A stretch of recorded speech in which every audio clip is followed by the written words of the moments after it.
এই ভিডিওতে আমরা চৌবাচ্চা এবং নল সংক্রান্ত গুরুত্বপূর্ণ একটি সমস্যার সমাধান করব। এখানে বলা হয়েছে দুটি নল দ্বারা একটি চৌবাচ্চা 8 মিনিটে পূর্ণ হয়। নল দুটি খুলে দেওয়ার 4 মিনিট পর প্রথম নলটি বন্ধ করে দেওয়াতে চৌবাচ্চাটি পূর্ণ হতে আরও 6 মিনিট সময় লাগলো।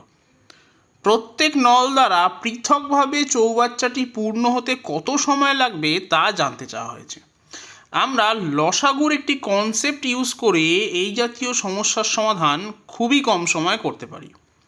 আমরা প্রথমেই যে সংখ্যাগুলো দেওয়া আছে অর্থাৎ 8, 4 এবং 6-এর লসাগু বার করব, যা কিনা 24, এবং ধরে নেব যে চৌবাচ্চার আয়তন 24 ইউনিট।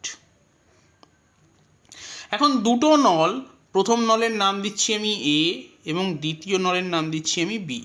তাহলে দুটো নল যেহেতু 8 মিনিটে 24 ইউনিট ভর্তি করে, তাহলে দুটো নল 1 মিনিটে ভর্তি করবে 24/8, তার মানে 3 ইউনিট। 4 মিনিট দুটো নলই খোলা ছিল, তাহলে 1 মিনিটে যদি 3 ইউনিট ভর্তি হয় তাহলে 4 মিনিটে ভর্তি হবে 4 × 3 = 12 ইউনিট।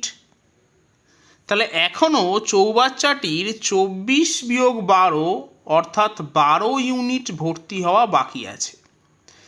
এটা পূর্ণ করবে বি নলটি, তার কারণ প্রথম নল বন্ধ করে দেওয়া হয়েছে এবং বি নলের এই 12 ইউনিট ভরতে সময় লেগেছে 6 মিনিট। তাহলে বি নলটি 1 মিনিটে ভর্তি করে 12/6, তার মানে 2 ইউনিট। তাহলে বি নল সম্পূর্ণ এই 24 ইউনিট ভর্তি করতে সময় নেবে 24/2, তার মানে 12 মিনিট। তাহলে বি নলের সময়টা আমরা বার করে ফেললাম। এবার আসবো আমরা এ নলের ক্ষেত্রে।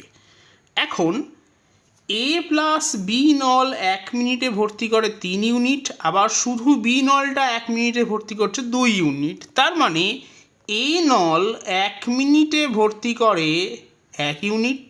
তাহলে এ নলের ক্ষেত্রে 24 ইউনিট ভর্তি করতে সময় লাগবে 24 মিনিট। তাহলে সঠিক উত্তর হবে 24 মিনিট এবং 12 মিনিট। তার মানে অপশন বি হলো সঠিক উত্তর।